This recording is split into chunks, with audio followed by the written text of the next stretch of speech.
Bismillahirrahmanirrahim. Alhamdulillah nahmaduhu wa nasta'inuhu wa nastaghfiruh wa na'udzu billahi min shururi anfusina wa min sayyiati a'malina. May yahdihillahu fala mudilla lahu wa may yudlil fala hadiya lahu. Asyhadu an la ilaha illallah wahdahu la syarika lah wa asyhadu anna Muhammadan abduhu wa rasuluh la nabiyya ba'da.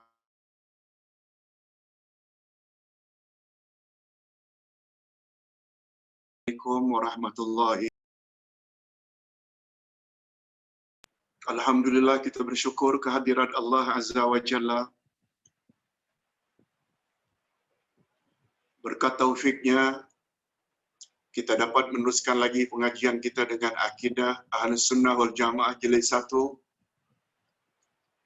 tentang rukun iman yang kedua, yaitu iman kepada para malaikat. Sebagaimana rukun Islam yang pertama, yaitu iman kepada Allah. Kalau Allah Subhanahu wa Ta'ala, sebagaimana kita sama-sama maklum, adalah zat yang maha ghaib. Malaikat juga adalah makhluk Allah. Malaikat juga adalah jenis makhluk Allah yang ghaib. Kalau Allah maha ghaib, tapi malaikat ghaib.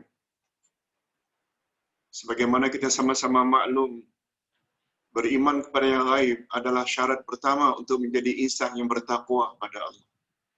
Ini dijelaskan sendiri oleh Allah pada awal surat Al-Baqarah.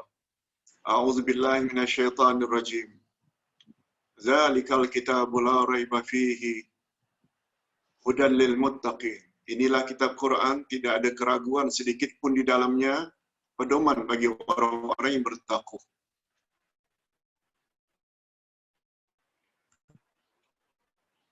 Selanjutnya Allah SWT sendiri menafsirkan siapakah al-muttaqin itu.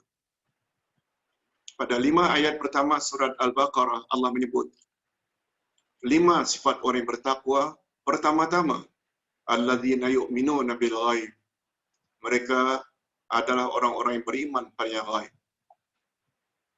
Iman pada yang ghaib disebut terlebih dahulu daripada yuqimuna shalah, daripada wa mimma razaqnahum yunfiqun.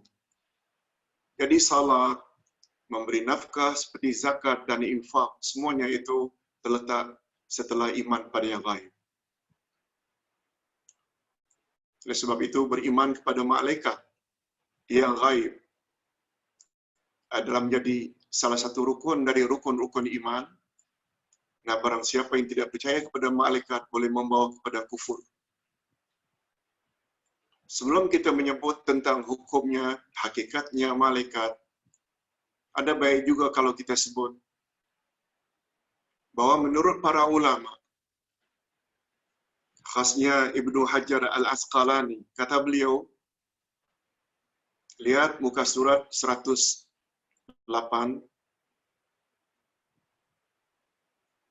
malaikat adalah bentuk jamak atau plural daripada malak. Kalau satu itu malakun, jamaknya malaikat. Jadi sebenarnya dalam bahasa Melayu kita selalu sebut malaikat. Tak perlu sebenarnya, sebab bila disebut malaikat itu sudah jamak. Itu sebabnya ada istilah malakul maut. Hanya saja perkataan malaikat atau al-malak, dia asalnya adalah dari perkataan uluka, al-uluka. Dan al-uluka itu pula maknanya ar-risalah. Risalah pula maknanya kerasulan, utusan, atau pesuruh. Jadi untuk pengetahuan kita, umat Islam yang berpahaman Ahlus Sunnah wal Jamaah, sebenarnya Rasul-Rasul Allah bukan hanya terdiri daripada manusia. Rasul-Rasul Allah juga terdiri daripada malaikat. Allah Subhanahu wa Ta'ala berfirman, menyebut hakikat ini Di dalam firman Allah dalam surat Fatir ayat yang pertama, coba lihat muka surat 115, Allah Subhanahu wa taala berfirman, Alhamdulillahilladzi Alhamdulillahi fatiris samawati wal ard ja'ilal malaikati rusulan uli ajnihatim masna wa sulasa wa ruba. Maksudnya, segala puji bagi Allah, pencipta langit dan bumi. Fatiris samawati wal ard, yang telah menjadikan malaikat, ja'ilal malaika rusulan. Rusulan adalah jamak daripada rasul, yaitu peranan malaikat sebagai utusan-utusan atau pesuruh-pesuruh yang akan mengurus berbagai macam-macam urusan sesuai dengan arahan Allah.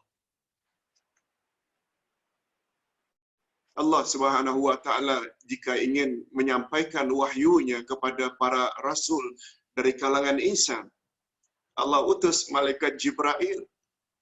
Dan malaikat Jibril adalah utusan Allah. Allah Subhanahu wa taala apabila ingin mematikan seseorang, Allah utus malaikat Israel atau malakal maut, bukan Allah sendiri yang cabut.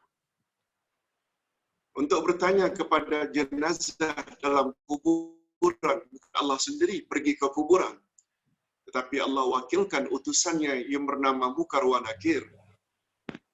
Begitu juga untuk menurunkan hujan, menumbuhkan tanam-tanaman, Allah wakilkan malaikat yang bernama Mikail. Jadi sekali lagi, Rasul-Rasul Allah bukan hanya dari kalangan insan, sebagaimana yang kita sedia maklum, bermula dari Nabi Nuh. Sebab Nabi Adam bukan Rasul, beliau adalah Nabi. Beliau terima wahyu untuk dirinya dan keluarganya, sebab syarat untuk menjadi Rasul mesti mempunyai umat. Jadi Rasul pertama adalah Nabi Nuh, kemudian disusuli oleh Nabi Ibrahim, kemudian Nabi Ismail, Nabi Ishaq, seterusnya sampai kepada Nabi Muhammad sallallahu alaihi wasallam. Semua mereka adalah Rasul-Rasul Allah. Sekali lagi, Rasul-Rasul Allah, utusan Allah atau pesuruh Allah, bukan hanya dari kalangan insan, tapi juga ada dari kalangan malaikat. Jadi berbalik kepada makna malaikat. Malaikat jamak dari malak, dan al-malak pula berasal dari makna al-ulukah. Al-ulukah maknanya ar-risalah. Ar-risalah maknanya rasul atau utusan. Hadirin dan hadirat serta para pendengar yang saya hormati. Hukum beriman kepada malaikat. Lihat muka surat 109. Iman kepada malaikat. Beriman kepada malaikat adalah salah satu daripada rukun iman yang 6. Siapa yang tidak percaya kepada malaikat, kafir hukumnya. Sebab itu bermakna rukun imannya tidak lengkap. Allah Subhanahu wa taala menyebut dalam Al-Quran, sebelum ayat terakhir dari surat Al-Baqarah, semua kita hafal, Amanar Rasulu bima unzila ilaihi min rabbihi wal mu'minun. Kullun amana billahi wa malaikatihi wa kutubihi wa rusulih. Hingga akhir. Artinya, Rasul telah beriman pada Al-Quran yang diturunkan kepadanya dari Tuhannya. Demikian juga orang-orang yang beriman, semuanya. Semua orang beriman. Beriman kepada Allah, beriman kepada malaikatnya, kepada kitab-kitabnya dan rasul-rasul.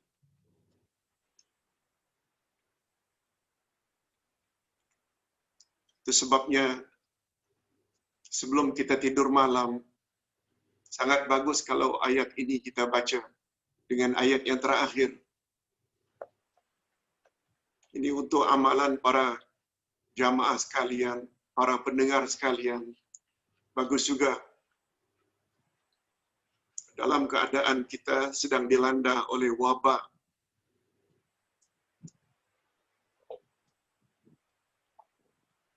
bagus kita protect diri kita ini dengan pertolongan Allah dengan membaca 2 ayat terakhir dari surat Al-Baqarah. Rasulullah sallallahu alaihi wasallam bersabda dalam hadis sahih riwayat Imam Bukhari dan Imam Muslim, "Man qara'a ayataini min akhir suratil Baqarah fi lailatin kafatah." Artinya, siapa yang membaca 2 ayat ini pada waktu malam, barang siapa yang membaca 2 ayat terakhir dari surat Al-Baqarah, man qara'a ayataini min akhir suratil Baqarah, siapa yang membaca 2 ayat terakhir dari surat Al-Baqarah fi lailatin, pada suatu malam, tak kiralah habis maghrib boleh, habis isyak boleh, sebelum tidur malam juga boleh. Apa janji Allah melalui lisan Rasulnya? Kafata. Kafata ini banyak maknanya. Antara lain, memadailah, cukuplah orang tersebut akan mendapat perlindungan daripada Allah Azza wa Jalla dari segala perkara yang tidak diperlukan, yang tidak diingini. Ada pula yang mengartikan kafata, sudah cukuplah dengan 2 ayat itu. Tak perlu buat amal-amal lain lagi. Ada pula yang berpendapat begitu. Tapi pendapat yang lebih kuat, cukuplah orang tersebut akan mendapat perlindungan dan rahmat Allah Subhanahu wa taala. Yaitu bermula dari Amanar Rasul ayat 285 hingga akhir, sambung dengan la yukallifullahu nafsan illa wusaha sampai fansurna 'alal qaumil kafir. Okey, kita berbalik kepada makna ayat. Ayat tersebut memberi isyarat bahawa setiap orang beriman mesti beriman pada Allah, kepada malaikat, kepada kitab, kepada rasul dan lain. Dan ini memberi isyarat siapa yang tidak berbuat demikian boleh membawa kepada kesesatan atau kufur. Ini sebagaimana Rasulullah sallallahu alaihi wasallam atau Allah Subhanahu wa taala, maaf, ini sebagaimana firman Allah di dalam surat An-Nisa ayat 136, boleh lihat pada muka surat 110, apa kata Allah tentang orang yang tidak beriman atau kufur terhadap malaikat. Wa may yakfur billahi wa malaikatihi wa kutubihi wa rusulihi wal yawmil akhir faqad dhalla dhalalan ba'id. Artinya, barang siapa yang kafir, kafir dengan maknanya tidak percaya kepada Allah, tidak percaya kepada malaikat-malaikatnya, tidak percaya kepada kitab-kitabnya, rasul-rasulnya dan hari kemudian, maka sesungguhnya orang itu telah sesat sejauh-jauh. Ini satu amaran keras daripada Allah ke atas orang yang tidak percaya akan adanya orang yang tidak percaya kepada para malaikat.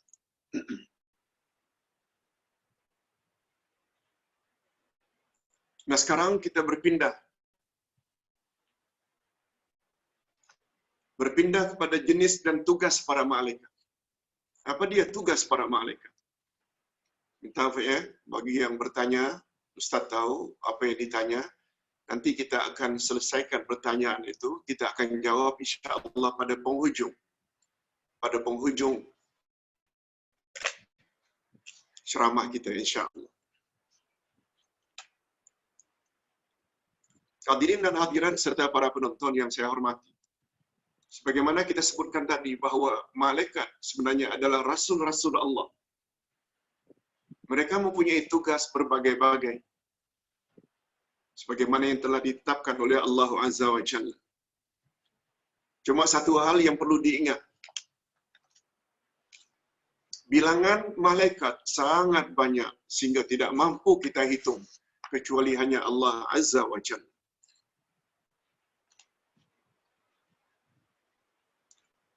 Sehingga seorang ulama dari Universiti Al-Azhar yang pernah Ustaz baca, perbandingan antara malaikat dengan jin dan manusia. Beliau hanya menggambarkan. Kalaulah 100 jumlah ketiga-tiga jenis makhluk itu malaikat, jin dan insan, dari 100, 90-nya malaikat. Tinggal berbagi 10, gabungan insan dan jin. Dan banyaknya bilangan jin pula berbanding manusia. Yang 10 tadi, 9-nya jin dan 1 manusia. Begitu beliau menggambarkan betapa banyaknya bilangan malaikat Allah Azza wa Jalla dengan membawa tugas masing-masing. Hanya saja, sebagaimana kita sama-sama maklum sejak kecil lagi, ada 10 malaikat yang wajib kita ketahui. Antara lain Jibril, Mikail, Israfil, Azrail. Ada namanya Mukar wa Nakir, ada namanya Malik, ada namanya Ridwan. Namun dari semua jenis malaikat-malaikat itu ada 3 malaikat yang paling utama, mengatasi malaikat-malaikat yang lain. Malaikat-malaikat itu ialah Jibril, Mikail, dan Israfil. Jibril, Mikail, Israfil. Ini malaikat yang paling utama. Kita baca sedikit. Jibril adalah malaikat yang diwakilkan oleh Allah untuk menyampaikan wahyu.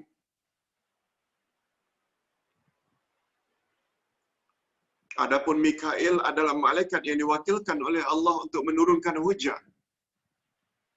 Sedangkan Israfil pula adalah malaikat yang diwakilkan oleh Allah untuk meniup sangkakala menandakan terjadinya kiamat. Jibril, Mikail, Israfil. Sebabnya ketiga-tiga malaikat ini disebut selalu bergandengan di dalam Al-Quran atau hadis Nabi sallallahu alaihi wasallam. Cuma yang menariknya, kata ulama akidah Ahlus Sunnah wal Jamaah, ketiga-tiga malaikat tersebut, Jibril, Mikail, Israfil, juga dipanggil dengan istilah malaikat kehidupan. Malaikat kehidupan.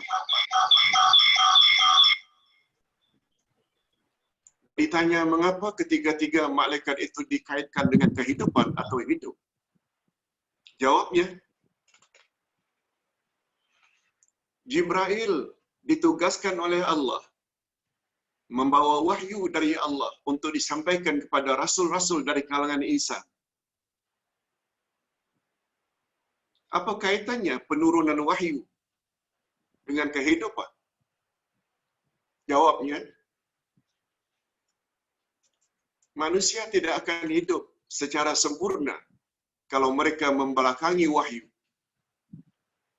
Manusia akan hidup dengan hidup yang sempurna apabila mereka jaga jasmani mereka, beri makan.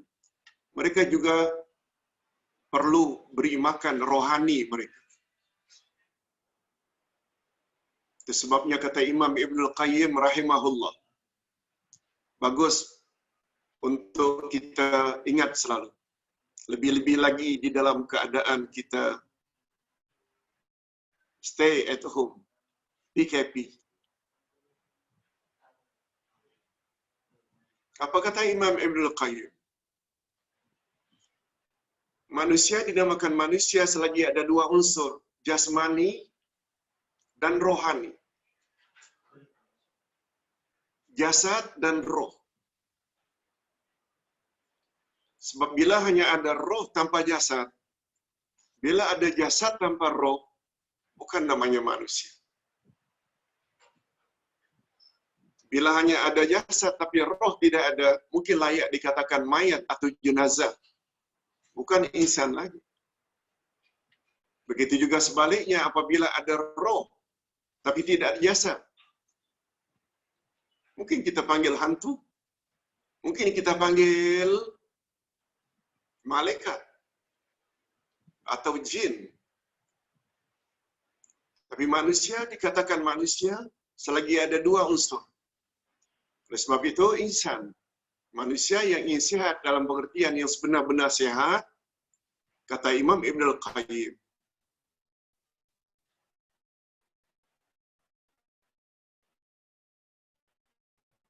Ustaz pinjam kata-kata Imam Ibn Al-Qayyim, mendapat kesehatan jasmani. Berilah jasmanimu makanan-makanan yang tumbuh di atas permukaan bumi. Yang tumbuh di atas permukaan bumi.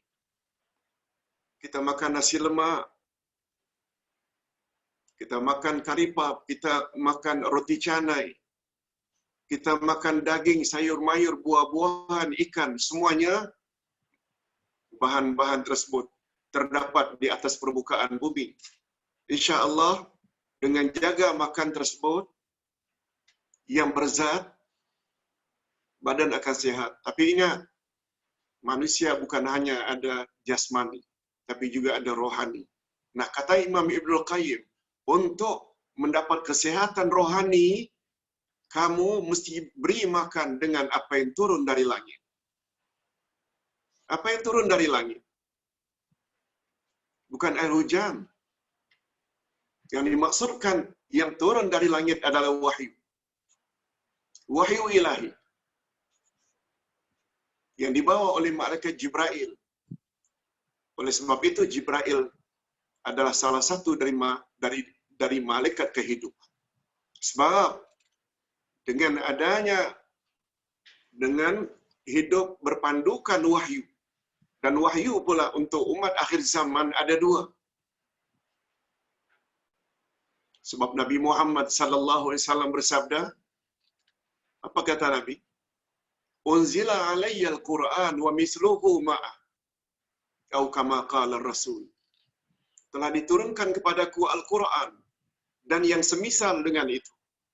Kata ulama hadis, makna yang semisal dengan Quran itu adalah hadis Nabi. Sebab sebagaimana kita sama-sama maklum, hadis juga adalah wahyu. Sebab Nabi Muhammad sallallahu alaihi wasallam tidak bercakap berdasarkan hawa nafsu, tapi semua ucapan baginda adalah wahyu. Ini sebagaimana firman Allah dalam surat An-Najmi ayat 3 dan 4. Wa ma yantiqu 'anil hawa in huwa illa wahyu yuha. Tidaklah Nabi Muhammad itu bercakap berdasarkan hawa nafsunya, tapi Nabi Muhammad, apa yang dia cakap adalah wahyu ilahi. Ini diperkuatkan lagi oleh ayat 10. Maaf, ayat 110 dari surat Al-Kahfi. Apa kata Allah kepada Nabi?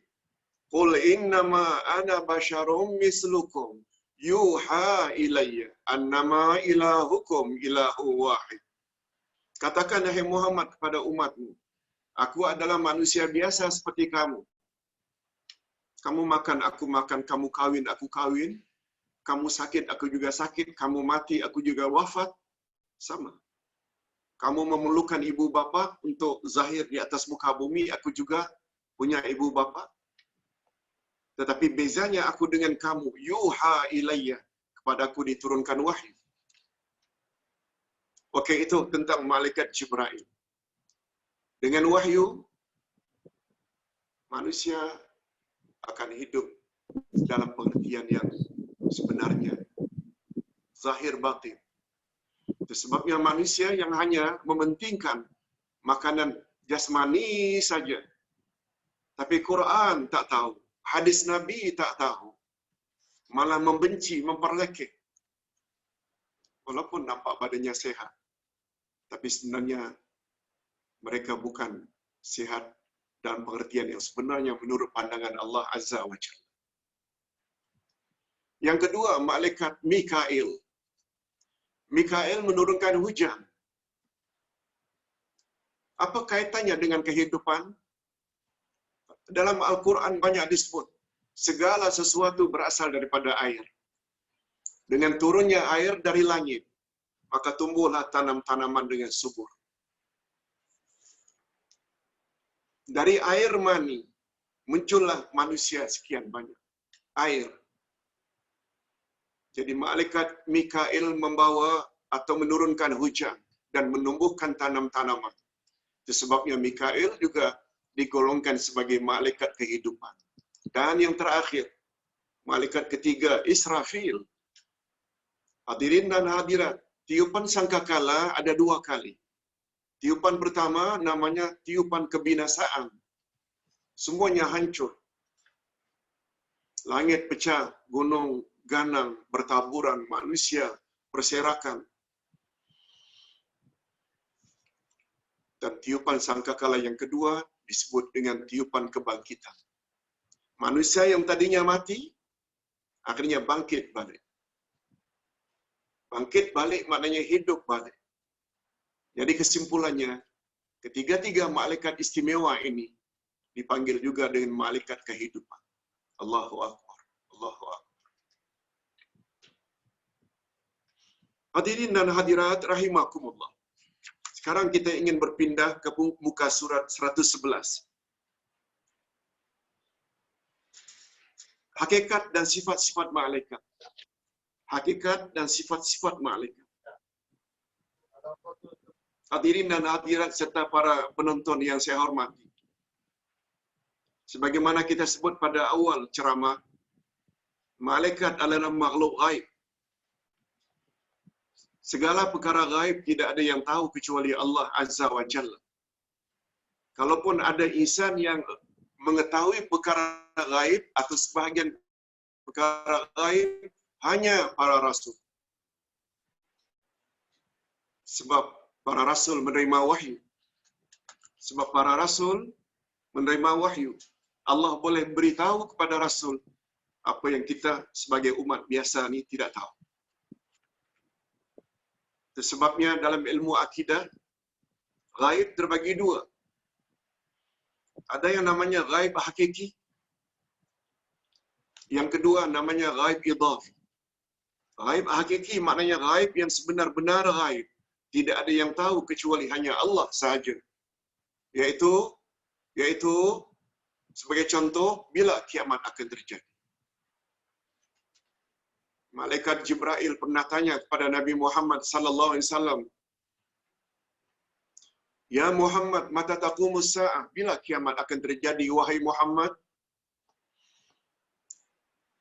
Nabi Muhammad sallallahu alaihi wasallam jawab secara diplomasi, "Mal mas'ul anha a'lamu minas sa'il." Tidaklah yang ditanya ini lebih tahu dari yang bertanya. Maksudnya, ilmu tentang itu hanya Allah saja yang tahu.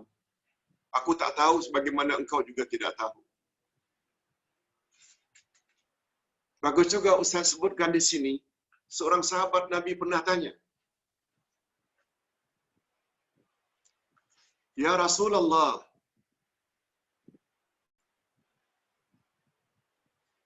bagus juga untuk kita tahu,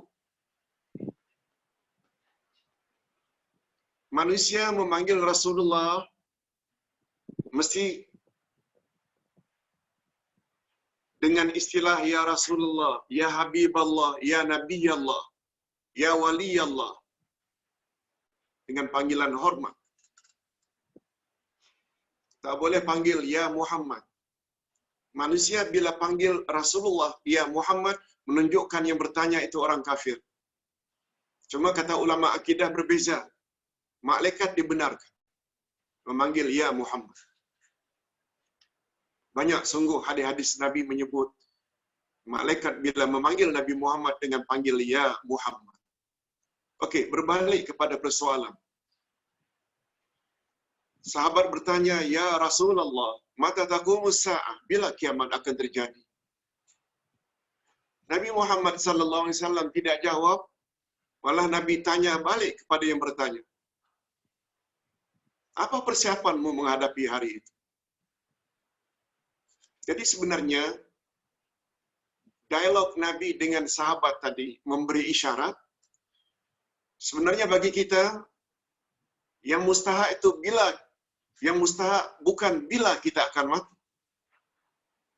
Yang mustahak bila kita, yang mustahak apa persiapan yang kita akan bawa untuk menghadapi mati. Itu sebabnya di dalam keadaan kita PKP sekarang ini, duduk di rumah, tak boleh ke mana-mana, tak usah rungsing sangat. Kita boleh mati bukan kerana COVID-19 ini saja. Bukan kerana wabak saja. Berapa banyak orang-orang yang mati di jalan raya kerana aksiden. Sakit ini, sakit itu. Tak ada kaitan dengan wabak pun. Virus corona. Kullu nafsin dha'iqatul maut. Setiap yang bernyawa mesti mati.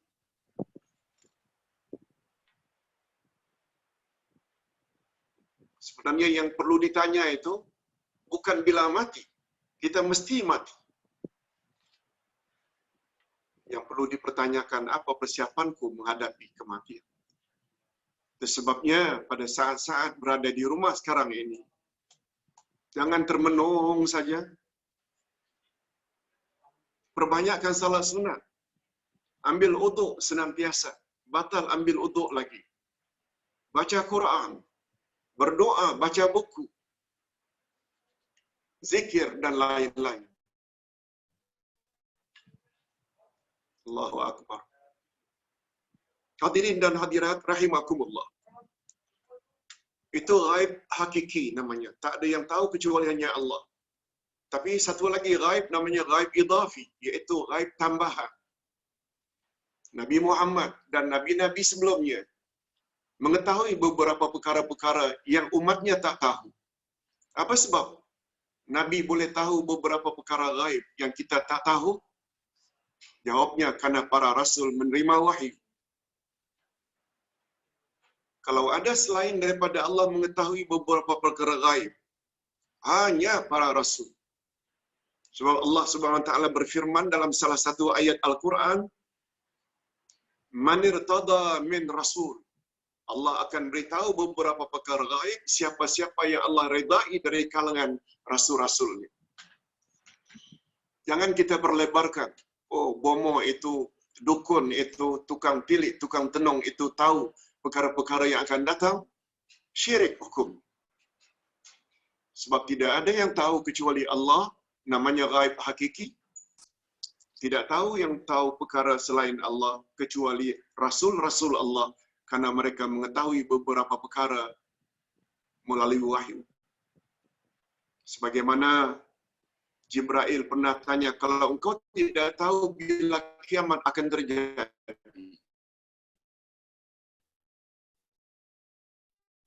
boleh tak engkau aku apa tanda-tanda di akhir zaman nanti akan muncul tower-tower, menara-menara paling tinggi di kawasan yang dulunya padang pasir. Semua kita tahu Khalif Tower di Dubai, Kingdom Tower di Jeddah yang lebih 1 kilometer tingginya. Masya Allah. Wanita lebih ramai dari lelaki. Dan. Itu namanya ghaib idafi. Okey, berbalik kepada apa sebenarnya hakikat malaikat? Apa sebenarnya malaikat? Okey. Nah, karena malaikat adalah makhluk ghaib, sandaran kita apabila memperkatakan tentang malaikat tidak boleh tidak rujuk pada Quran, kalamullah, rujuk kepada hadis Nabi yang sahih. Jangankan gunakan akal tak boleh. Dalam bab akidah menggunakan hadis Nabi yang derajatnya dhaif pun tak boleh. Begitu kata ulama akidah.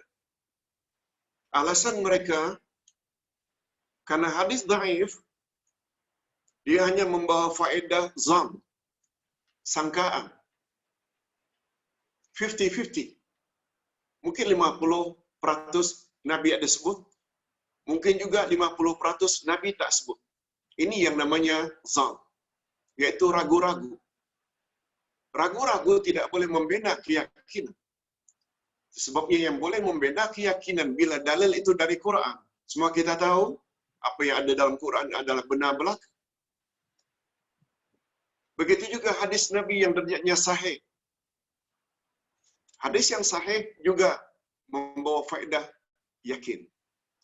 Oleh sebab itu, saya usahakan untuk mengambil dalil dari Al-Quran atau hadis Nabi tentang apa tu hakikat malaikat. Okey, malaikat dicipta daripada nur. Nur maknanya cahaya. Beza dengan jin, beza dengan manusia. Allah Subhanahu wa taala berfirman, maaf, Rasulullah sallallahu alaihi wasallam bersabda dalam hadis sahih riwayat Imam Muslim. Bila riwayat Imam Muslim, maknanya hadis ini sahih. Apa kata Nabi? Khuliqatil malaikatu min nur. Malaikat dicipta daripada nur. Wa khuliqal jannu min nar. Dan jin pula dicipta daripada api, nar.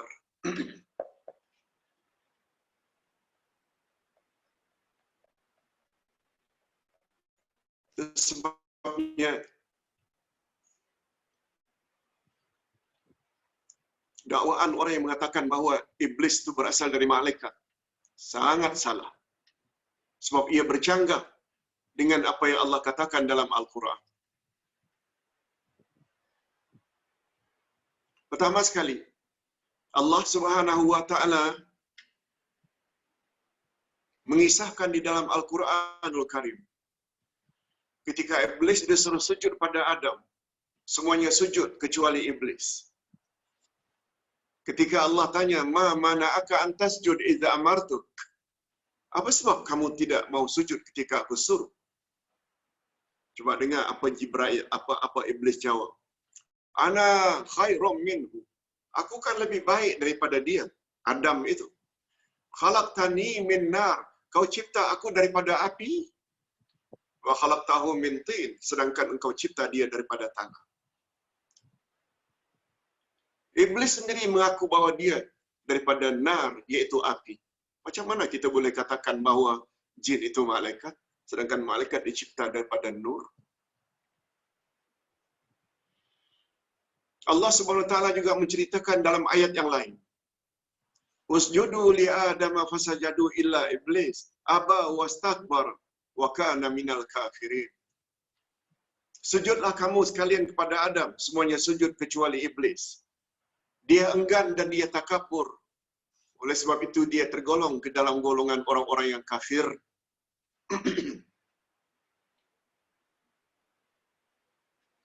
Motif keengganan iblis tidak mau sujud adalah aba, enggan. Wastakbara, takabur. Apa pendorong takabur? Akal atau nafsu? Tentu saja jawabnya nafsu. Malaikat tidak punya nafsu untuk mendorong dia sombong. Macam mana dia boleh sombong? Sedangkan sombong itu didorong oleh nafsu. Malaikat tak punya nafsu. Malaikat hanya punya akal. Allah Subhanahu wa taala menyebut sifat utama para rasul, para malaikat pada ayat 6 dari surat At-Tahrim. Jagalah dirimu dan ahli keluargamu daripada api neraka yang bahan bakarnya daripada manusia kafir dan batu-batu berhala.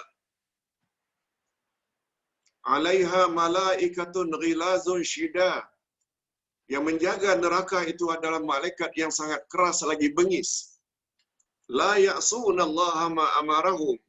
Mereka tak pernah buat maksiat terhadap Allah. Apa saja yang Allah suruh. Wa yaf'aluna ma yu'marun. Dan mereka senantiasa melaksanakan apa saja yang Allah suruh. Itu sifat malaikat. Sedangkan iblis enggan. Oh banyak. Banyak sangat ayat-ayat Quran. Di sinilah perlunya kita. Bila menyangkut perkara gaib, balik pada Quran. Terakhir, nak membuktikan bahawa iblis itu bukan malaikat. Ayat 50 dari surat Al-Kahfi. Apa kata Allah? Sujudlah kamu sekalian kepada Adam. Semuanya sujud kecuali iblis. Fasbu illa iblis. Lalu apa kata? Kana minal jinni fafasaka an amri rabbi. Iblis itu berasal dari jin yang durhaka terhadap perintah Tuhan. Ini ayat lagi clear. Allah sendiri. Allah yang cipta iblis. Allah yang sebut bahwa iblis itu adalah jin. Kita pula pandai-pandai mendakwa kononnya iblis itu malaikat. Na'udzubillah. Di sinilah perlunya kita belajar Al-Quran. Segala keyakinan yang bercanggah dengan ketetapan Allah dalam Al-Quran adalah sesat. Menyimpang. Maaf. Yang kedua, hakikat malaikat. Malaikat diberi oleh Allah kemampuan untuk bertukar bentuk. Kadang-kadang dalam bentuk manusia yang tidak dikenal. Seperti kisah pada hadis iman, Islam dan ihsan. Sebagaimana yang kita sebutkan tadi. Yang antara lain selain malaikat Jibril dalam bentuk manusia bertanya kepada Nabi, apa itu iman, apa itu Islam, apa itu ihsan. Jibril juga tanya, bila kiamat akan terjadi? Dan apa tanda-tanda kiamat? Yang tanya itu adalah malaikat Jibril dalam bentuk manusia. Sungguh banyak kisah dalam Al-Quran dalam hal ini, seperti datangan Jibril kepada Maryam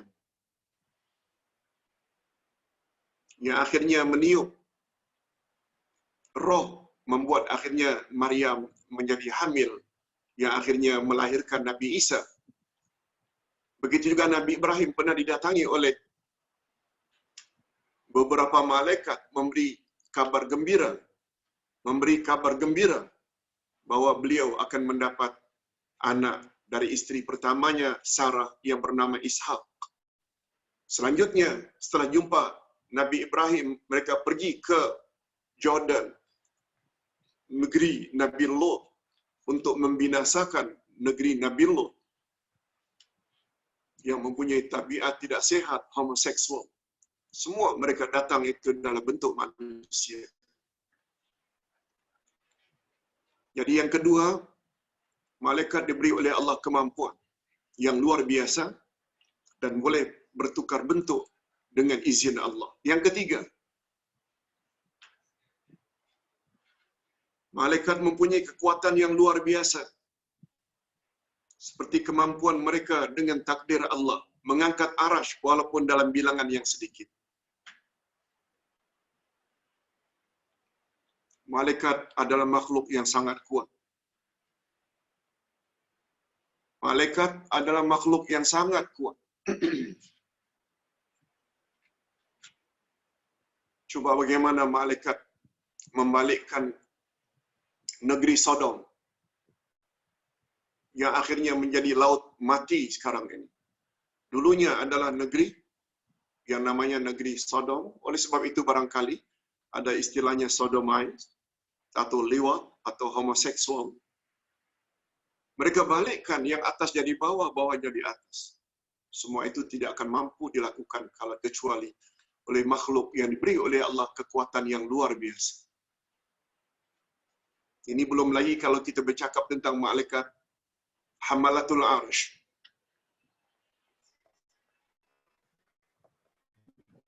Selain daripada 10 malaikat yang kita sebutkan tadi, Jibril, Mikail, Israfil dan lain-lain, banyak lagi sebenarnya malaikat-malaikat yang kita tidak tahu maknanya. Antara lain, Malaikatul Hafazah, malaikat yang menjaga manusia. Mereka berada satu di depan dan satu di belakang.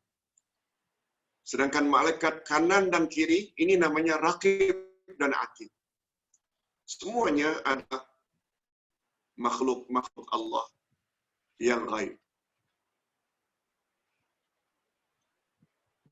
Nabi Muhammad sallallahu alaihi wasallam telah diizinkan oleh Allah untuk menceritakan betapa besarnya malaikat Hamalatul Arsh. Apa kata Nabi dalam hadis sahih riwayat Imam Abu Dawud? Uzina li an uhadditha an malakin min malaikatillah min hamalatil arsh anna ma baina syahmati uzunihi ila atiqai masirata sab'u mi'ata masirata sab'u mi'ati 'am. Artinya, aku, kata Nabi, telah diizinkan oleh Allah untuk menceritakan tentang malaikat pengangkat arasy Allah, yang jarak antara anak telinganya dengan ujung bahunya sejauh 700 tahun perjalanan. 700 tahun perjalanan dari telinganya ke ujung bahu. Allahu Akbar. Allahu Akbar. Ini malaikat yang paling besar. Itu sebabnya dalam satu riwayat dikatakan,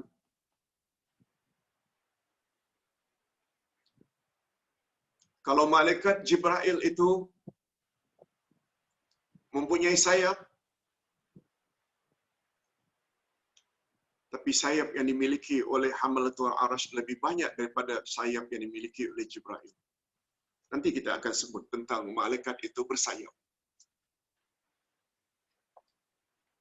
Yang keempat, hakikat atau perkara yang sebenar-benarnya tak boleh kita ragukan tentang malaikat. Malaikat senantiasa taat pada Allah. Malaikat senantiasa melaksanakan suruhannya dan tidak pernah durhaka kepada Allah. Ini sebagaimana ayat yang kita bacakan tadi, ayat 6 dari surat At-Tahrim. Allah berfirman, "Ya ayyuhalladzina amanu, qu anfusakum wa ahlikum nara, waquduha an-nas wal hijara, 'alaiha malaikatun ghilazun syidad, la ya'suna Allah ma amarahum wa yaf'aluna ma yu'marun." Hei orang-orang yang beriman, jaga dirimu dan ahli keluargamu. Bagus juga Ustaz ambil kesempatan sedikit. Sempena PKP sekarang ini, di mana ayah, ibu, abang, adik, anak-anak, cucu, semua ada di rumah. Yang selama ini kita jarang berada di rumah, susah mendidik anak-anak dan cucu-cucu. Sekaranglah masanya. Gunakan masa sebaik-baiknya. Sebab kewajiban kita orang beriman bukan hanya jaga diri saja dari neraka, tapi kita juga mesti jaga isteri, jaga anak, jaga cucu, cicit daripada api neraka. Cuma bila ditanya, macam mana Ustaz cara untuk menjaga ahli keluarga daripada api neraka? Ada caranya. Allah sendiri yang sebut. Pada ayat 10 dan 11 dari surat Shaf. Hadirin dan hadirat serta para penonton yang saya hormati. Kalau kita jaga diri kita daripada dimasuki harimau, barangkali caranya kita pagar rumah kita agar harimau tak masuk. Kalau kita ingin jaga diri kita daripada gigitan nyamuk, pakai kelambu, pakai obat nyamuk. Itu caranya. Macam mana cara untuk supaya terhindar dari azab neraka? Coba dengar baik-baik. Apa kata Allah? Ya ayyuhalladzina amanu hal adullukum ala tijaratin tunjikum min azabin alim. Hei orang-orang beriman, maukah kamu sekalian aku tunjuk satu cara agar kamu boleh terhindar dari azabku yang pedih? Allah offer. Tentu saja kita jawab, mau ya Allah, macam mana caranya? Langsung Allah jawab pada ayat berikut. Tu'minuna billahi wa rasulih. Kau mesti ada iman pada Allah dan iman pada Rasulnya. Tapi iman saja tak cukup. Wa tujahiduna fi sabilillahi bi amwalikum wa anfusikum. Kamu mesti berjihad bersungguh-sungguh di jalan Allah dengan hartamu, dengan dirimu. Pertama iman, yaitu iman pada Allah dan iman pada Rasul.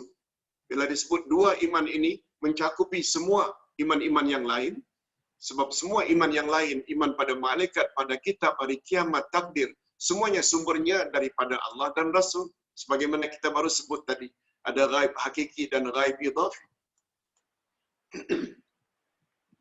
Tak cukup iman saja, tujahiduna fi sabilillahi bi amwalikum wa anfusikum. Kamu hendaklah berjuang di jalan Allah dengan dirimu dan dengan harta. Dengan kata lain, amal saleh. Iman dan amal saleh. Apa kata Allah menutup ayat tersebut?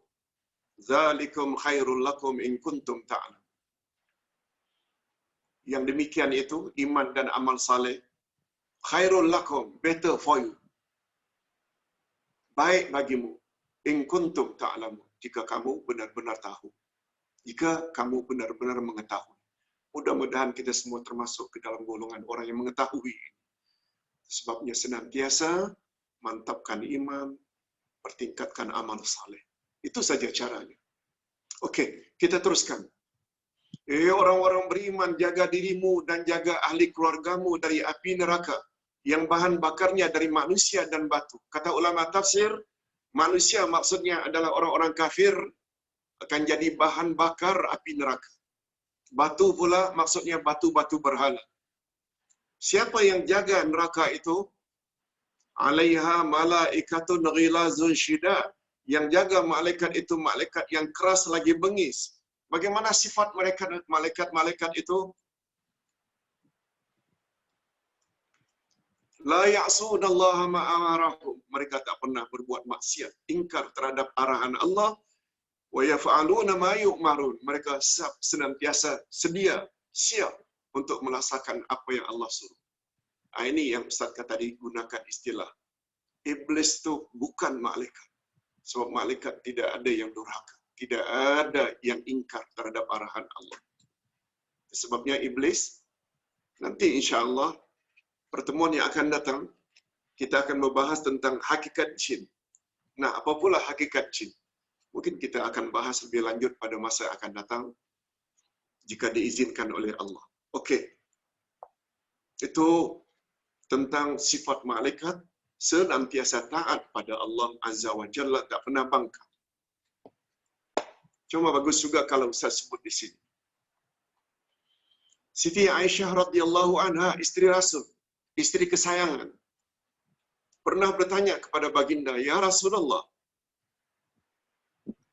Tuhan kata ada manusia yang lebih tinggi derajatnya daripada malaikat. Malaikat memang hebat. Cuma yang saya muskil, ya Rasulullah. Tuhan kata, ada manusia yang lebih hebat daripada kedudukan malaikat. Ada, kata Nabi. Kau tak pernah baca ke wahai Aisyah penghujung dari surat Al-Bayyinah. Surat Al-Bayyinah menyebut, Innal ladzina amanu wa amilus salihati ulaika hum khairul bariyah. Sesungguhnya orang-orang yang beriman, maknanya manusia-manusia yang beriman, lagi beramal saleh, merekalah makhluk Allah yang paling baik. Khairul bariyah. Merekalah makhluk Allah yang paling baik. Ini memberi isyarat, manusia apabila ada iman dan ada amal saleh, mereka boleh sampai ke suatu peringkat melebihi dari malaikat. Bila ditanya, mengapa Ustaz? Jawabnya, malaikat kalau senantiasa taat pada Allah wajar tak? Patut tak? Patut. Apa sebab? Mereka tidak ada nafsu. Mereka tidak perlu struggle untuk buat kebaikan. Senantiasa baik.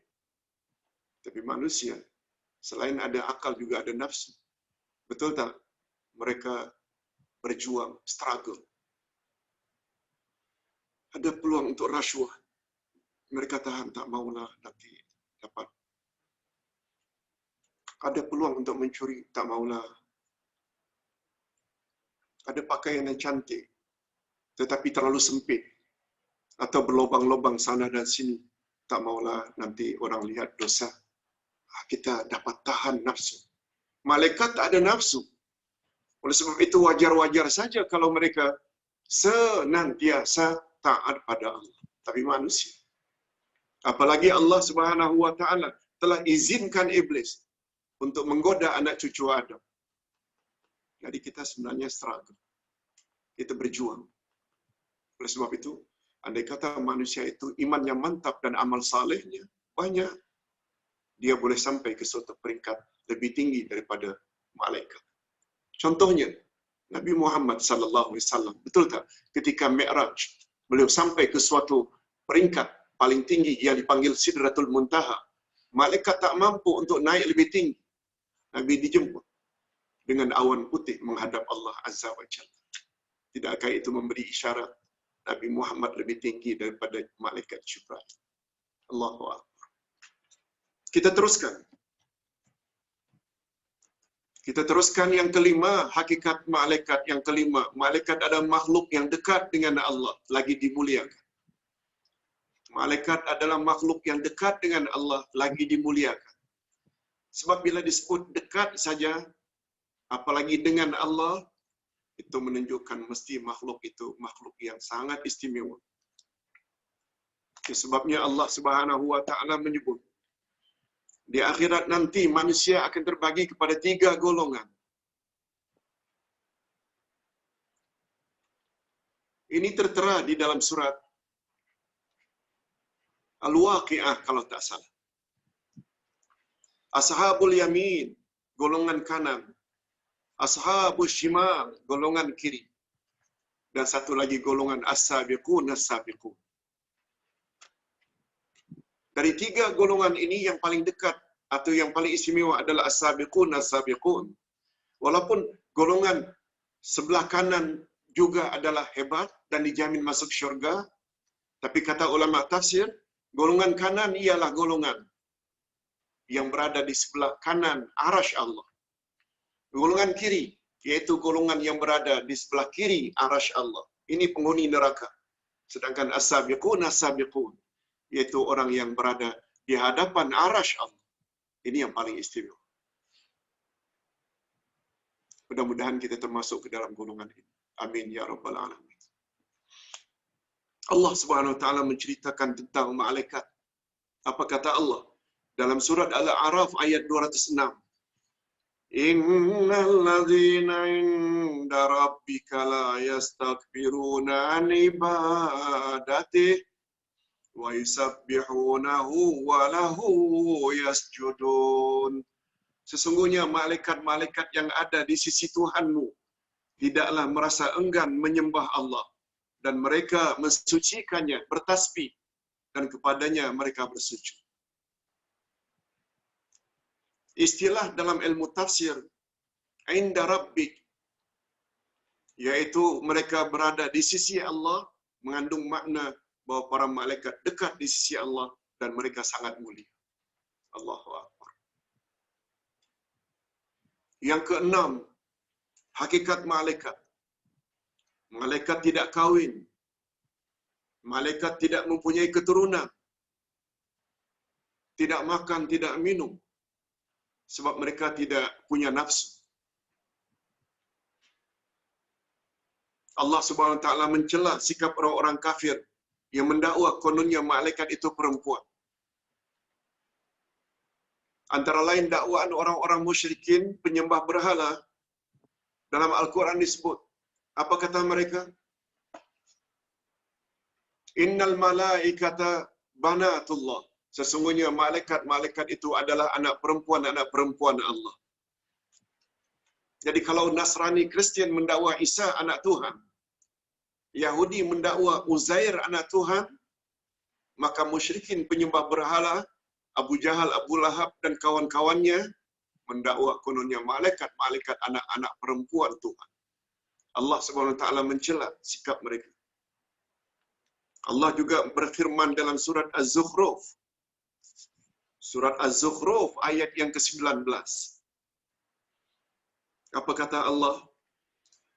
Waja'alul malaikata alladzina hum ibadur rahmani inasa asyahidu khalqahum satuktabu syahadatuhum wa yus'alun. Dan mereka menjadikan malaikat-malaikat yang mereka itu adalah hamba-hamba Allah yang Maha Pemurah sebagai orang-orang perempuan. Ini kata orang-orang Arab jahiliyah penyembah berhala. Malaikat itu adalah perempuan. Apakah mereka menyaksikan penciptaan malaikat-malaikat itu sehingga berani mengatakan bahawa malaikat itu perempuan? Kelak akan dituliskan persaksian mereka dan mereka akan diminta bertanggungjawab. Nanti Allah akan tanya mereka, mengapa mendakwa malaikat itu perempuan? Yang ketujuh, malaikat mempunyai beberapa sayap. Ini yang Ustaz sebutkan tadi. Tapi jangan samakan sayap Allah dengan sayap, jangan samakan sayap malaikat dengan sayap burung. Allah Subhanahu wa taala menyebut dalam Al-Quranul Karim, dan semua apa yang Allah kata dalam Quran adalah benar belaka. Hakikat itu Allah sebut, sengaja Allah sebut pada awal Al-Quran. Apa dia? Zalikal kitabul la raiba fihi hudal lil muttaqin. Inilah kitab Al-Quran, tidak ada sedikit pun keraguan di dalamnya, pedoman bagi orang yang bertakwa. Ini Allah tegaskan lagi pada ayat 147 Al-Baqarah. Al-haqqu mir rabbik fala takunanna minal mumtarin. Kebenaran itu ialah segala yang datang dari Tuhanmu. Oleh sebab itu jangan kamu ragu-ragu lagi. Apa kata Allah tentang malaikat bersayap? Kita boleh lihat pada ayat 1 surat Fatir atau ayat surat 35. Alhamdulillahi fatiris samawati wal ard. Ja'ilil malaikati rusula. Uli ajnihatin masna wa sulasa wa ruba'. Minta maaf. Bismillah.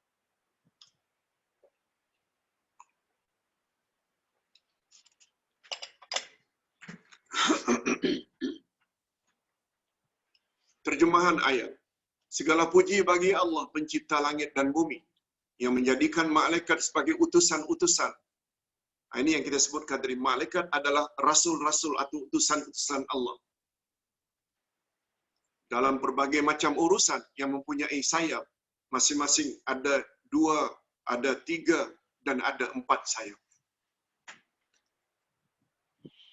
Sebagaimana yang Ustaz baca beberapa hari yang lalu, malaikat Jibril ada 600 sayap. Nabi Muhammad sallallahu alaihi wasallam pernah melihat 2 kali Jibril dalam bentuknya yang asli. Satu di antaranya ketika Isra dan Mi'raj.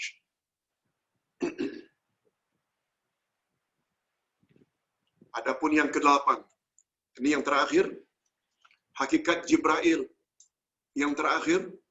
Apa sebenarnya Jibril? Apa sebenarnya malaikat itu? Malaikat dicipta lebih dahulu daripada penciptaan manusia. Malaikat dicipta lebih dahulu daripada mencipta manusia. Hakikat ini dapat disimpulkan dari perintah Allah kepada para malaikat agar sujud kepada Adam setelah ia sempurna dicipta oleh Allah. Itu sebabnya pada ayat 30 dari surat Al-Baqarah semakin jelas. Apa kata Allah kepada para malaikat? Wa idh qalat rabbuka lil malaika. Wa idh qala rabbuka lil malaikati isjudu. Maaf. Wa idh qala rabbuka lil malaikati inni ja'ilun fil ardi khalifah. Ingatlah ketika Allah berfirman kepada malaikat, aku bercadang akan membuat khalifah di atas muka bumi. Lalu para malaikat bertanya, ataj'alu fiha may yufsidu fiha wa yasfiku dima? Apakah engkau akan mencipta makhluk sebagai khalifahmu di atas muka bumi yang hanya akan membuat kerosakan dan pertumpahan darah? Jadi dengan adanya komen malaikat ketika Allah bercadang akan membuat Nabi Adam sebagai khalifahnya, membuktikan bahawa malaikat telah wujud lebih dahulu daripada manusia. Itu hakikatnya. Setelah malaikat, baru Allah cipta jin. Kemudian baru manusia. Pembahasan tentang itu insya Allah kita tangguhkan dalam pertemuan akan datang insya Allah. yaitu tentang hakikat jin. Okey. Nah, bahagian terakhir, kesan iman kepada malaikat dalam kehidupan manusia. Nah, bila ditanya, apa faedahnya, apa kesan positifnya bila kita beriman pada malaikat? Ada dua yang paling utama. Pertama, kita akan jadi insan yang istiqamah. Istiqamah maknanya konsisten di atas kebenaran. Terhadap suruhan-suruhan Allah secara konsisten kita akan buat. Terhadap larangan-larangan Allah, kita akan konsisten, terus-menerus akan menjauhinya. Apa sebab? Semua kita yakin. Dimanapun kita berada, di kiri kanan kita ada malaikat yang mencatat. Ini selain daripada Allah, adalah tahu senantiasa apa yang kita buat, hatta apa yang ada dalam hati kita. Dua malaikat ini tak berenggang dari kita. Walaupun ada riwayat mengatakan ada dua tempat malaikat tersebut tidak bersama kita. Iaitu ketika kita buang air dan ketika kita bergaul suami isteri. Malaikat tidak bersama. Tetapi mereka tahu dengan indera yang keenam. Melalui aroma mereka tahu orang itu sedang buat apa. Buat perkara baik atau buat perkara jahat. Pokoknya manusia yang percaya kepada malaikat, dia akan jadi orang yang istiqamah. Senantiasa berbuat baik, senantiasa menjauhi larangan Allah. Yang kedua, terakhir. Yang kedua, beriman kepada adanya malaikat, dia akan dapat membentuk sifat sabar dalam diri kita. Apa dia? Sabar dan tidak putus asa dalam meneruskan jihad di jalan Allah. Malahan keyakinan yang kuat akan adanya malaikat-malaikat Allah akan membuat seorang merasa tenang dalam perjuangan yang menegak kalimah Allah di atas muka bumi. Beriman pada malaikat juga membuktikan iman kita kepada Al-Quran dan Rasulnya sallallahu alaihi wasallam. Berapa banyak perjuangan Rasulullah. Allah turunkan malaikat dalam perang Badar, dalam perang Uhud. Akhirnya umat Islam yang jujur dan ikhlas dalam berjuang, mereka akan mendapat kemenangan. Itu sebabnya mereka boleh bersabar. Kalaupun terpaksa atau akhirnya mati syahid, Allah SWT janji di akhirat mereka akan masuk syurga tanpa dihisab insya-Allah. Ini dulu yang dapat saya sampaikan pada petang ini. Mungkin berbaki masa saya akan isi dengan menjawab soalan-soalan. Ada bang? Okey. Ada. Ustaz, surah berapa tadi yang ayat 10 dan 11-nya untuk jaga anak, keluarga dari api neraka? Okey. Ayat yang menyuruh dan juga mengapa iblis diberi permisi atau izin untuk menggoda manusia. Bagus pertanyaan. Pertama sekali, ayat yang menyuruh agar kita orang beriman selain jaga diri juga mesti jaga ahli keluarga, isteri, anak-anak cucu, ibu bapa, saudara mara. Ayat 6 dari surat At-Tahrim. Ayat 6 dari surat At-Tahrim. Cuma untuk terhindar daripada api neraka, ada dua cara mantapkan iman dan berjihad di jalan Allah. Itu boleh kita lihat dalam surat Saf, ayat 10 dan 11. Surat Saf, ayat 10 dan 11, yang artinya, "Hei orang-orang beriman, maukah engkau aku beritahukan satu perniagaan atau cara yang boleh menghindarkan kamu dari azab kubur dan daripada azab api neraka, daripada azab yang pedih?" Lalu Allah jawab, caranya ialah yaitu dengan beriman pada Allah dan Rasul. Yang kedua, dengan berjihad di jalan Allah dengan harta dan dengan diri kamu. Itu adalah lebih baik bagimu jika kamu benar-benar tahu.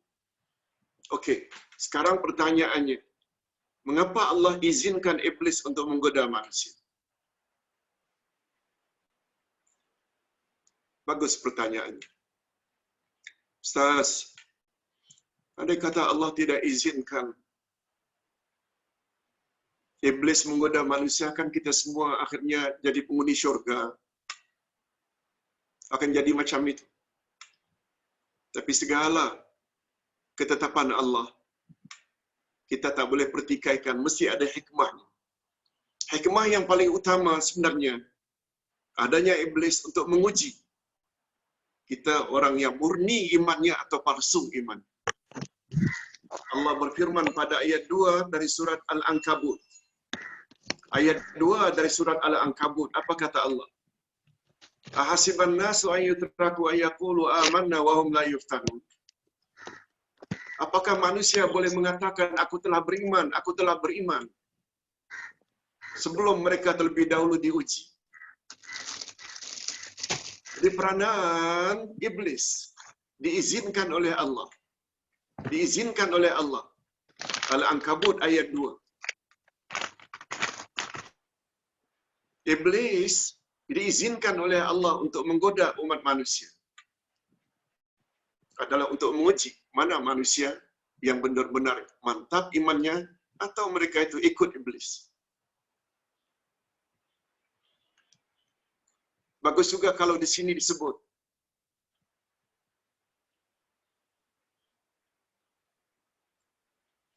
ketika iblis dilaknat oleh Allah karena enggan sujud pada Adam. Iblis kata, engkau nak laknat aku, laknatlah ya Allah. Lihat tu betapa sombongnya. Tapi aku minta dua perkara. Aku minta dua perkara. Pertama, panjangkan umurku hingga kiamat. Jangan matikan aku. Yang kedua, izinkan aku untuk menggoda Adam dan anak cucu. Lalu Allah Subhanahu wa taala setuju terhadap kedua-dua permintaan iblis tadi. Itu sebabnya sampai hari ini iblis tidak mati lagi.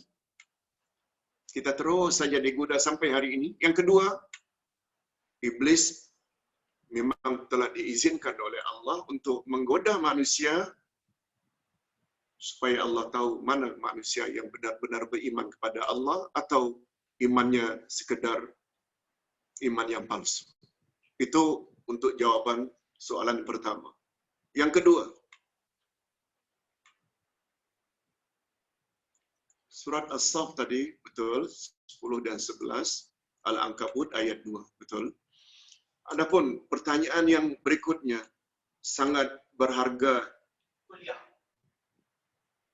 kuliah ini. Saya berhadapan dengan golongan yang percaya malaikat ialah fallen angels, yakni malaikat yang ingkar. Allahu Akbar. Ada malaikat ingkar. Okey. Dalil-dalil Quran yang doktor jelaskan dalam kuliah ini amat bermakna buat saya. Julian. Oh, namanya Julian ya, bukan jualan, sorry lah. Sangat berharga. Ini Julian. Okey. Kuliah. Okey. Terima kasih. Ayat-ayat yang Ustaz sebutkan tadi sangat menolong sebab semua ketetapan daripada Allah. Tak ada yang boleh diragukan. Benar belaka.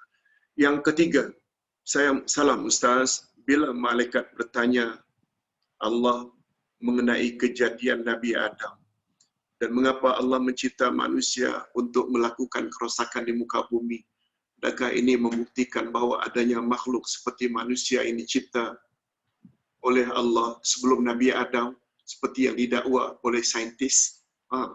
Bagus. Hadirin dan hadirat serta para pendengar yang dihormati, khasnya kepada penanya. Ayat 30 dari surat Al-Baqarah. Ingatlah ketika Allah berfirman kepada para malaikat, aku bercadang akan mencipta khalifahku di atas muka bumi. Lalu para malaikat bertanya, apakah engkau akan mencipta makhluk di atas muka bumi yang kerjanya hanya akan membuat kerosakan dan pertumpahan darah? Bukankah kami ini ada, ya Allah? Nahnu nusabbihu bihamdika wa nuqaddisu lak, selalu mensucikan kamu dan memuji kamu.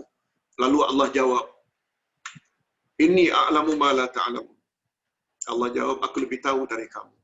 Lalu Allah pun teruskan mencipta Adam. Pertanyaan, bukankah dari pertanyaan malaikat itu menunjukkan bahwa bumi sudah ada makhluk? Jawabnya yes. Tapi bukan manusia, tapi jin. Sebelum Adam diturunkan ke bumi, jin sudah ada di bumi. Cuma macam mana iblis berada di langit? Jawabannya, karena kedurhakaan iblis yang suka membuat kerosakan dan pertumpahan darah di atas muka bumi, sebelum Adam dicipta, karena keingkaran dan kedurhakaan mereka yang suka membuat kerosakan dan pertumpahan darah, Allah utus malaikat dari langit untuk membunuh mereka. Letakkan mereka di pulau-pulau di tengah-tengah lautan. Bosnya, ketua semua iblis yang jahat itu, yang kita panggil iblis tadi, disandra, dibawa ke langit. Dibawa ke langit. Nah, ketika arahan malaikat-malaikat di langit supaya bersujud pada Adam, semuanya sujud kecuali iblis. Nah, iblis itu adalah jin yang asalnya dari bumi. Itu sebabnya setelah mendapat izin dari Allah untuk menggoda Adam dan anak cucunya, orang pertama yang dijadikan sasaran iblis. Marahnya luar biasa, gara-gara Adam lah dia akhirnya dilaknat. Orang pertama yang dia goda adalah Adam dan Hawa. Kita pendekkan cerita. Akhirnya Adam melanggar larangan Allah, mendekati pokok larangan. Iblis pula enggan sujud. Kedua-dua mereka ini durhaka, Adam, Hawa dan Iblis. Lalu mereka diturunkan ke bumi. Ayat 38 dari surat Al-Baqarah. Qulna bitu minha jami'a. Berambuslah kamu semua. Jami'a, all of you. Iblis, Adam, Hawa, keluar kamu dari syurga dan turun ke bumi. Dari Adam dan Hawa dapatlah zuriat kita sekarang ini. Karena ada laki-laki perempuan. Adapun iblis seorang diri. Jangan tanya mana betinanya. Betina jin-jin banyak di bumi. Itu sebabnya mereka punya zuriat yang banyak. Okey, itu tentang adakah Ustaz makhluk di bumi sebelum Adam diturunkan? Ada. Atas dasar itulah, maknanya malaikat menjawab, kau akan cipta makhluk yang kerjanya akan membuat kerosakan dan pertumpahan darah, bukan karena malaikat tahu perkara future, bukan. Tapi malaikat mengetahui berdasarkan pengalaman, karena mereka pernah diarahkan oleh Allah untuk membinasakan jin-jin yang jahat sebelum Nabi Adam diturunkan. Okey. Selanjutnya, benarkah hanya nama malaikat-malaikat? Macam mana, Bang? Soalan yang seterusnya, bagaimana iblis boleh berada di syurga? Maaf. Bagaimana iblis boleh berada di syurga waktu disuruh sujud pada Adam? Kita tadi sudah sebut. Begitu dia dilaknat oleh Allah, dia minta dua perkara. Jangan matikan aku sehingga kiamat. Yang kedua, izinkan aku untuk menggoda Adam. Lalu Allah izinkan. Sedangkan Adam berada di dalam syurga. Macam mana iblis dapat menggoda Adam kalau iblis tidak diizinkan untuk masuk syurga? Itu jawabannya. Bagaimana iblis boleh berada dalam syurga? Karena Allah dah izinkan. Karena Allah dah izinkan menggoda Adam, sedangkan Adam berada di dalam syurga, tentu saja Allah perlulah mengizinkan iblis masuk syurga untuk menggoda Adam. Berikutnya, salam Ustaz, kalau ikut surah Al-Baqarah ayat 30, maksudnya malaikat dah tahu manusia akan membuat kerosakan dan menumpahkan darah di dunia. Betul? Betul? Tapi bukan manusia, macam yang Ustaz sebutkan tadi. Malaikat jawab macam itu berdasarkan pengalaman. Pengalaman terhadap perbuatan siapa? Perbuatan penduduk dunia sebelum Adam, yaitu jin. Perlu diingat, manusia dan jin diberi oleh Allah kedua-duanya. Kalau binatang hanya diberi nafsu tanpa akal, malaikat diberi oleh Allah akal tanpa nafsu. Manusia dan jin diberi oleh Allah kedua-duanya, akal dan nafsu. Itu sebabnya Allah berfirman pada ayat 56 dari surat Az-Zariyat, menyebut tentang tugas manusia dan jin adalah sama, yaitu agar beribadat pada Allah. Apa ayatnya? Wa ma khalaqtul jinna wal insa illa liya'budun. Aku tidak jadikan jin dan manusia melainkan agar mereka beribadat kepadaku. Itu sebabnya di dalam syurga nanti bukan hanya ada manusia tapi juga ada jin. Cuma ada ulama yang mengatakan ada khas syurga malaikat, syurga jin, dan ada juga syurga, ada satu lagi syurga untuk manusia. Itu perbezaan pandangan. Allah berfirman pada ayat 179 dari surat Al-A'raf. Apa kata Allah? Walaqad dzara'na li jahannama katsiran minal jinni wal insi. Aku akan masukkan dalam neraka Jahannam kebanyakan manusia dan jin. Karena matlamat penciptaan manusia dan jin adalah sama, yaitu agar beribadat pada Allah. Oleh sebab itu, sebagaimana manusia ada Islam, ada kafir, jin juga ada Islam, ada kafir. Manusia ada baik, ada jahat, jin juga ada baik, ada jahat. Sebagaimana manusia masuk syurga, jin juga masuk syurga, demikian sebaliknya. Okey. Satu lagi pertanyaan, benarkah hanya nama malaikat-malaikat berikut saja yang sahih berdasarkan nas dan dalil-dalil yang disebut dalam Al-Quran, iaitu Jibril, ayat 79, Mikail, ayat 98 Al-Baqarah, Israfil, hadis sahih riwayat Imam Muslim, nomor 167, nomor 1289, Malik, Zukhruf 77, Munkar wa Nakir, hadis riwayat Tirmizi, dihasankan oleh Syekh Albani, Harut dan Marut, Al-Baqarah 102. Manakala nama yang selebihnya dari 10 yang wajib kita ketahui adalah tidak sahih dan hanya dinamakan berdasarkan sifat-sifat mereka.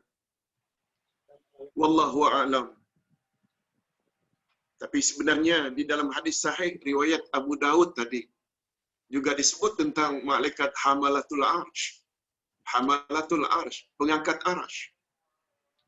Juga tersebut dalam Al-Quran tentang malaikat Al-Hafazah. Ustaz tidak ingat ayat yang berapa.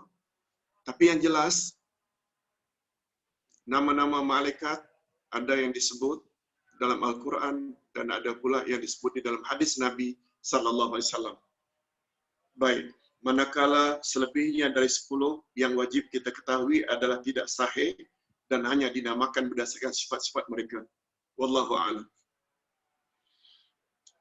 Terakhir, Assalamualaikum Ustaz, benarkah buku rekod manusia yang diturunkan untuk malaikat disambar oleh iblis atau jin, dan ini diguna golongan dukun dan bomo dan seumpamanya? Apa yang Ustaz tahu, bukan begitu ceritanya. Diulang sekali lagi, benarkah Ustaz buku rekod manusia yang diturun untuk malaikat, yang ditulis tak, bukan yang diturun. Buku rekod manusia yang ditulis untuk malaikat, yang diturun untuk malaikat, yang diturun untuk malaikat disambar oleh iblis atau jin, dan ini digunakan golongan dukun atau bomo dan seumpamanya. Penjelasan Ustaz begini, dan ini yang Ustaz yakini. Nabi Muhammad sallallahu alaihi wasallam bersabda,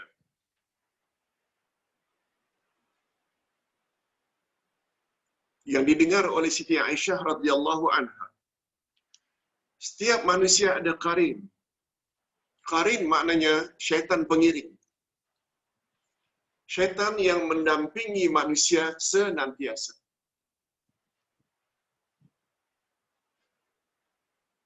Begitu Nabi buat statement, setiap manusia ada qarin, syaitan pengiring.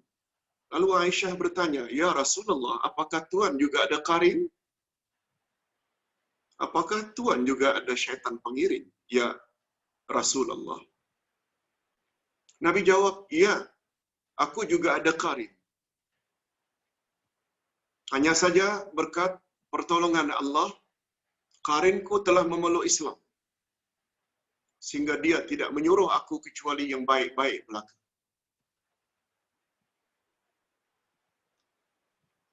Dia tidak menyuruh aku kecuali yang baik-baik belaka. Itu sebabnya Nabi Muhammad sallallahu alaihi wasallam ada sifat maksum, yaitu terpelihara dari segala dosa.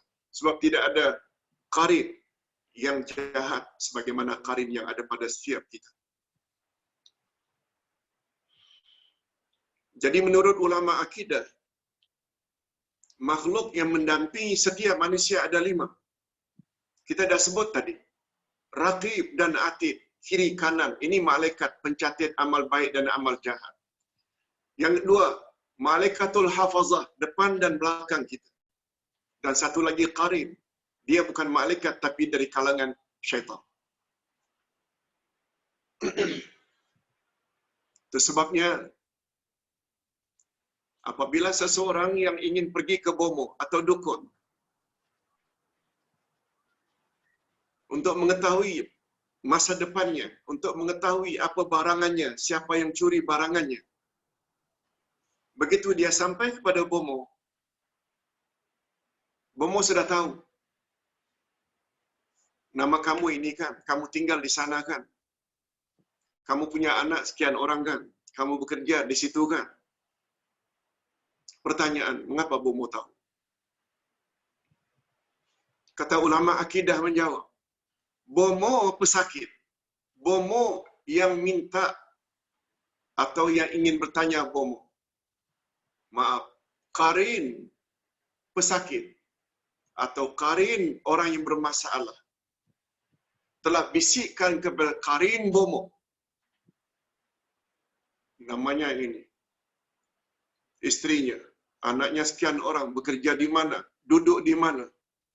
Begitu qarin bomo tahu karena mendapat info, maklumat dari qarin yang datang, lalu bomo pun cakaplah. Kita pula yang bodoh ini selalu mengatakan, terror sungguh bomo itu. I datang first time. Dia dah tahu segala-galanya. Awak kalau ada apa masalah, datangi bomo itu. Allahu Akbar. Karena kita jahil. Yang Ustaz tahu tentang seseorang bomo itu tahu, dia ada kaitannya dengan qarin. Bukan masalah malaikat atau iblis itu sambar buku yang dari malaikat. Wallahu a'lam. Ada lagi bang? Mas Linda. Ya, apa lagi bang? Mas Linda. Ustaz, boleh Ustaz terangkan bagaimana golongan jin mendapat ajaran Islam? Adakah mereka juga beribadat seperti manusia? Dan jika mereka ini adalah dari golongan iblis, bagaimana mereka boleh mendapat balasan syurga? Okey. Mas Linda, kita perlu tahu ada makhluk malaikat, ada makhluk manusia, ada makhluk jin. Okey, kita fokus pada manusia dan jin. Sebagaimana Ustaz sebutkan tadi, malaikat hanya diberi akal tanpa nafsu. Itu sebabnya malaikat tidak ada yang durhaka. Binatang hanya diberi nafsu, tidak ada akal. Itu sebabnya binatang tidak diwajibkan beribadat pada Allah. Tapi manusia dan jin diberi akal dan nafsu. Akal selalu membawa kebaikan, nafsu selalu membawa keburukan. Oleh sebab itu, sebagaimana manusia ada baik, ada jahat, jin juga ada baik, ada jahat. Malah lebih daripada itu, ada manusia Islam, ada kafir, jin juga ada Islam, ada jin kafir.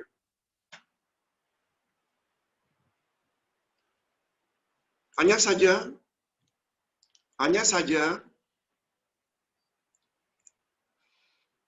sama ada jin atau manusia yang jahat, itu dipanggil syaitan. Syaitan bukan hanya dari kalangan jin. Syaitan ada dua yang akan menggoda manusia. Boleh lihat ayat 112 dari surat Al-An'am. Allah berfirman, "Wa kadzalika ja'alna likulli nabiyyin aduwwa syayatinal insi wal jinni." Demikianlah kami jadikan bagi tiap-tiap nabi itu ada musuh. Musuhnya itu terdiri daripada syaitan insan dan syaitan jin. Syayatinal insi wal jin. Syaitan ada dua jenis. Jadi jin yang jahat-jahat itu dipanggil syaitan. Bagus juga kalau Ustaz sebutkan. Dalam bahasa Arab, syaitan itu diambil dari kata syaitan. Ba'uda. Oleh sebab itu syaitan dipanggil syaitan karena makna syaitan, kata ulama akidah, ba'idun anil haq. Segala yang ingin menjauhkan kita daripada kebenaran. Segala yang ingin menjauhkan kita dari kebenaran, itu adalah syaitan. Tadi kita dah sebut ayat 147 Al-Baqarah. Al-haqqu min rabbik fala takunanna minal muntarin. Kebenaran itu segala yang datang daripada Allah. Oleh sebab itu kamu jangan ragu-ragu lagi. Salat 5 kali sehari semalam termasuk tak kebenaran? Masuk sebab datangnya daripada Allah. Betul tak syaitan mati-matian berusaha agar kita jangan salat? Syaitan. Ada tak dalam Quran larangan minum arak? Sedangkan syaitan betul tak mendorong kita agar minum arak? Betul tak dalam Quran jangan dekati zina? Betul tak syaitan selalu mendorong kita agar berzina? Jadi syaitan maknanya segala yang ingin menjauhkan kita dari kebenaran. Cuma yang ingin menjauhkan kita dari kebenaran, kadang-kadang insan, kadang-kadang jin. Itu sebabnya kita tak ragu lagi untuk mengatakan Namrud, Raja Zalim, menentang ajaran Ibrahim. Itu adalah syaitan insan. Fir'aun, zaman Nabi Musa, syaitan insan. Dan Haman. Abu Jahal, Abu Lahab, itu adalah syaitan insan. Kiaskanlah. Cuma kata ulama tafsir, jika kita bandingkan antara syaitan insan dengan syaitan jin, syaitan insan lebih berbahaya. Di mana isyarat itu, Ustaz? Jawabnya, kata ulama tafsir dan ulama akidah,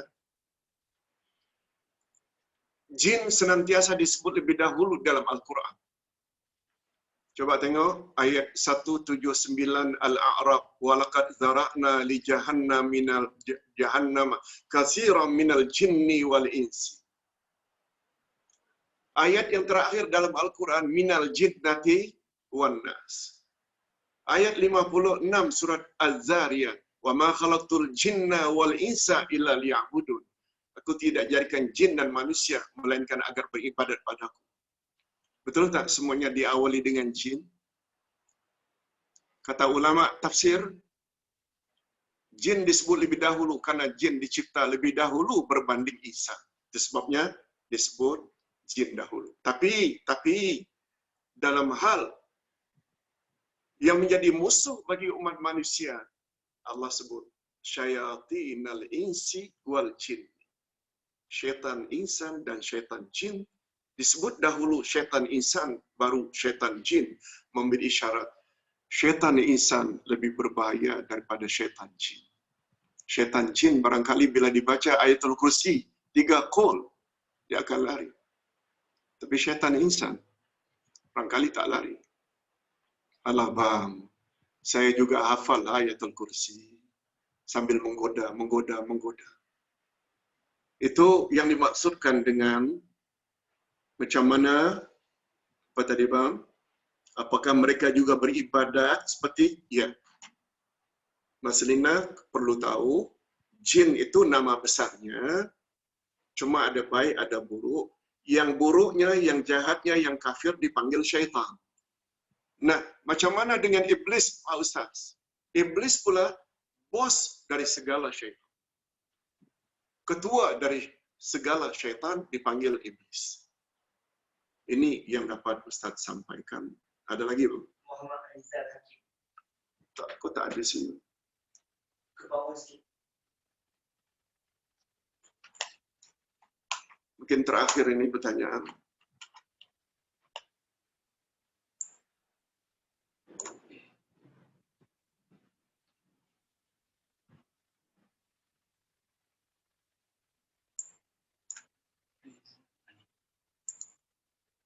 Assalamualaikum Ustaz. Soalan saya, takdir kita telah ditentukan persoalan yang banyak saya terima dari teman-teman. Jadi sudah pasti ahli syurga dan ahli neraka. Boleh Ustaz komen? Okey.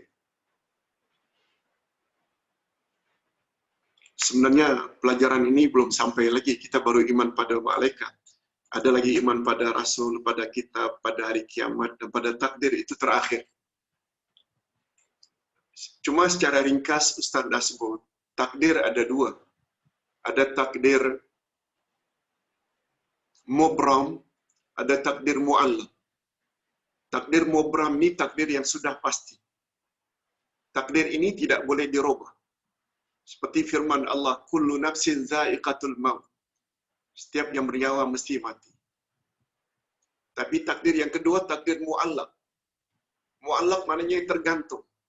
Dia akan turun sesuai dengan apa yang telah ditetapkan oleh Allah. Nah, takdir mu'allaq ini boleh dirubah oleh Allah jika Allah berkehendak. Umpamanya, takdir setiap manusia mesti mati itu mubram. Tak boleh diminta. Ya Allah, tolong jangan matikan aku.